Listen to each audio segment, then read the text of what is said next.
Hello, my dear friends. How are you? I hope you're good, and I'm also fine in here. I welcome you to my channel English Planet, wherein I upload videos about English grammar, English idioms, English proverbs, and English pronunciations. In today's video, I'm going to talk about gerund phrase. There are many kinds of phrases. There are 12 kinds of phrases, but in today's video, I shall be discussing about gerund phrase. But before I could proceed further, I would like to give a brief introduction about myself. My name is Sunil. I am a production engineer, and also I have a degree in MBA from the University of Mumbai, India. So that's about it. Without wasting much of your time, let's jump straight into the video.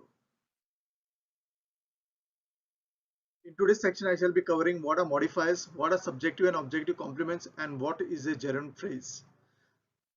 So let's jump straight into the video. Now, what do you mean by a modifier? Well, a modifier is a word or a phrase or a clause that gives additional information about another word in the same sentence. It gives additional information about some other word in the same sentence. There are two kinds of modifiers, pre-modifiers and post-modifiers. For example, very big dog. Now, dog is described as very and big. So, very and big are the modifiers. I am going to the Saturn Cafe for a vegetarian burger. Now, burger is described as vegetarian. So vegetarian becomes the modifier. Now what do you mean by subjective and objective complement? Well, subjective complement is something which provide additional information about the subject, and objective complement modify a direct object and provide additional information about the direct object. Now how do we find out a subjective and objective complement? So consider this example. Ram is a boy. Now if the word that comes after the verb, so here verb is the verb, so the word that comes after is a boy. So boy is the same as the subject. If boy is the same as the subject, so that means it's a subjective complement. Now Ram is a boy, is a verb, and the word after is boy. So boy and Ram are the same. Ram is the subject, so boy is the same as the subject. Ram is a boy, so boy becomes the subjective complement. And consider the next example. We invited him as the chief guest. Now we is the subject, invited is the verb, and the word which comes after invited is him. So him and we, subject, are different. We is different from him. We is not him. So him is the object and chief guest becomes the objective complement. So this is the concept of subjective and objective complement. Now let's have a look at some examples so that it becomes more clearer to you. For example, Ginger's hair dye turned the water pink. What is the subject? Ginger's hair dye is the subject. Turned is the verb, and the word after turned is water. So water is not the same as Ginger's hair dye. They are different. So water becomes the object and pink becomes the objective complement. Second example. We painted the ceiling blue. We is the subject, painted is the verb, and the ceiling is the word that comes after painted is the ceiling. So ceiling and we are different. So ceiling becomes the object and blue becomes the objective complement. You are making me sad. You is the subject, are is the verb, and the word after are is me, making me. So me and you are different. So me becomes the object and sad becomes the objective complement. Paul is a good dancer. Paul is the subject, is the verb, and good dancer. Good dancer is Paul. So Paul is a good dancer. Both are one and the same. So dancer becomes the subjective complement. Dorothy named her parakeet Onan. What is the meaning of parakeet? Parakeet means a parrot. So Dorothy is the subject, named is the verb, her parakeet. Her parakeet is the object. Why it's object? Because her parakeet is different from Dorothy. Dorothy and her parakeet are different. So her parakeet becomes the object and Onan becomes the objective complement. Next example, Pablo is extremely intelligent. Pablo is the subject, is the verb, and extremely intelligent is the word after is the verb. So extremely intelligent and Pablo, they are both the same. So intelligent becomes the subjective complement. I find him intelligent. I is the subject, find is the verb, him is the word which comes out of find. So I and him, these are both different. So him is the object and intelligent becomes the objective complement. Next example, Shaila eventually became my best friend. Now Shaila is the subject, became is the verb, and my best friend. My best friend is comes after became. So my best friend and Shaila, these are both the same. They are both the same. So it becomes the subjective complement. My best friend becomes the subjective complement. And last one, our neighbor's dogs are very dangerous. Now our neighbors dogs, this is the subject. Are is a verb, and very dangerous. Our neighbors dogs are very dangerous. So very dangerous is the same as our neighbors dogs. So our neighbors dogs are very dangerous. So dangerous becomes the subjective complement. I hope things are clearer to you now. Now what do you mean by a phrase? A phrase is a group of related words without the subject verb combination. It may contain a subject or a verb but not both. Okay, so phrase is a group of words without the subject verb combination. For example, once in a blue moon, to be free, totally delicious food. These are some of the examples of phrases. Now there are 12 kinds of phrases.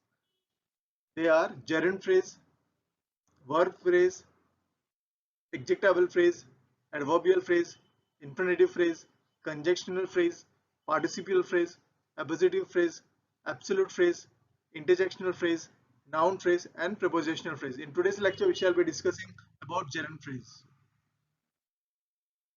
Now, what do you mean by gerund? Gerund is the ing form of the verb and functions as a noun. Now, what is ing form of the verb? Sleeping, eating, drinking, reading, writing, listening, speaking. These are ing form of the verb. So gerund is basically the ing form of the verb. Whenever you see ing, it means gerund. Not always though. In most of the cases, ing is gerund. Now, what do you mean by gerund phrase? Gerund phrase is a phrase. Gerund phrase is a phrase consisting of a gerund and any modifiers or objects associated with it, and it can act as a subject or an object or a predicate nominative. So gerund phrase is a phrase consisting of a gerund, modifiers and objects, and it can act as a subject, object or a predicate nominative. Now how do you recognize a gerund in a given sentence? Gerund phrase, that is. Gerund phrase will follow these 4 rules. What is rule number 1? Rule number 1, the phrase will always start with the gerund. Now what is the gerund? Ing form of the verb, like reading, writing, listening, so on. So rule number 2, gerund phrase will either have a modifier, an object, or both. You know what an object is, you know what a modifier is. So gerund phrase will either have a modifier or an object or both. The entire phrase will function as a noun. What is noun? Noun is the name of a person, place, animal, thing, and noun is also the name of an action. Don't forget that. Noun is also the name of an action. And finally, the phrase will have singular agreement with a verb. What is singular agreement? I have already made a video on subject verb agreement. You can see that video. You'll know more about subject verb agreement. So the phrase will have a singular agreement with a verb. What is singular verb? Is a singular verb. Was is a singular verb. Has is a singular verb, and so on. Some of the examples of gerunds. Reading books quietly is my favorite pastime. My favorite pastime is reading books quietly. I recommend reading books quietly to pass the time. So these are some of the gerund phrases. So a particular note about gerunds. Drinking beer heavily is bad for your health. This is a gerund phrase. Okay. Now drinking beer heavily, comma, Tom and Jim became more raucous. This is not a gerund phrase. Why it is not a gerund phrase? We'll see that. So we shall say in the following sentence, alcohol. Now we shall replace drinking beer heavily with a noun. Alcohol is a noun. So alcohol is bad for your health. So this sentence makes sense. Now replace alcohol in the second sentence. Drinking beer heavily. That is alcohol, comma, Tom and Jim became more raucous. So it doesn't make any sense. Alcohol, comma, Tom and Jim became more raucous. It doesn't make any sense. So this is not a gerund phrase. This is a participle phrase. And whenever you find comma after the noun, it is a participial phrase. Now, so we shall see some of the examples for gerund as a subject. Gerund phrase as a subject. Sleeping through the night is difficult for me. So this is a subject. Sleeping through the night, because it's difficult for me, because it talks about how sleep. It talks about sleeping. So sleeping is a subject. Sleeping through the night is a subject. Making noise is what happy children and almost all teenagers do best. So making noise is a gerund phrase. It acts as a subject. Watching bad television defined my teenage years. Watching bad television is a gerund phrase. It acts as a subject. Running with scissors on a slippery floor was a terrible idea. Running with scissors is a gerund phrase. It acts as a subject. Traveling across France should be a rite of passage for all writers. So traveling across France is a gerund phrase. It acts as a subject. What is the subject? It talks about what the sentence is all about, and it is the doer of the action. So that is what a subject is. Now gerund is a direct object. What is a direct object? You have to ask the question what or whom to the verb. So you get a direct object. I love. I love what? Sleeping through the night. So sleeping through the night is a gerund phrase which acts as a direct object. My parents prefer eating dinner alone. My parents prefer what? Eating dinner alone. So eating dinner alone is a gerund phrase which acts as a direct object. We would not recommend traveling without insurance. We would not recommend what? Traveling without insurance. So traveling without insurance is a gerund phrase acting as a direct object. His daughter enjoys what? Fixing broken bicycles. So fixing broken bicycles is a gerund phrase as a acting as a direct object. Why it's a gerund phrase? Because it's starting with the word fixing. It's starting with the word here traveling. It's beginning with the word eating. It's beginning with the word sleeping. And do they like swimming with dolphins? Do they like what? Swimming with dolphins? So swimming with dolphins is a gerund phrase acting as a direct object. It's beginning with a gerund, right? Swimming. Now gerund phrase as an indirect object. For example, as a part of a new wellness regimen, Jenny made what her priority? Jenny made her priority. So priority is the direct object. What was the priority? Who is the receiver of the priority? Sleeping through the night. So this becomes the indirect object. Clinton gave running for president her best shot. Clinton gave her best shot for what? For running for president. So running for president becomes the indirect object. We make writing 3 poems a requirement to pass our course. We make a requirement to pass our course. Which requirement? Writing 3 poems. So writing 3 poems is a receiver of the direct object, our course, requirement to pass our course. So writing 3 poems is an indirect object. So this is a gerund phrase functioning as an indirect object. Why don't you make completing a marathon your main goal? Why don't you make what? Your main goal? Completing a marathon. So completing a marathon is the indirect object. And therefore this is a gerund phrase functioning as an indirect object. Gerund is a predicate nominative. Now what is a predicate nominative? It renames the subject. It defines the subject in a other way. For example, my biggest difficulty is, what is my biggest difficulty? It is sleeping through the night. So the subject is redefined here. It is renamed. So sleeping through the night is a gerund phrase acting as a predicate nominative. Our top priority was getting everyone on the plane. What was our top priority? Getting everyone on the plane. So the subject here is renamed. Getting everyone on the plane. So getting everyone on the plane is a gerund phrase as a predicate nominative. The critical issue of his arrest was driving without a license. What was the critical issue of his arrest? Driving without a license. So driving without a license becomes a gerund phrase acting as a predicate nominative. So predicate nominative is basically it renames the subject,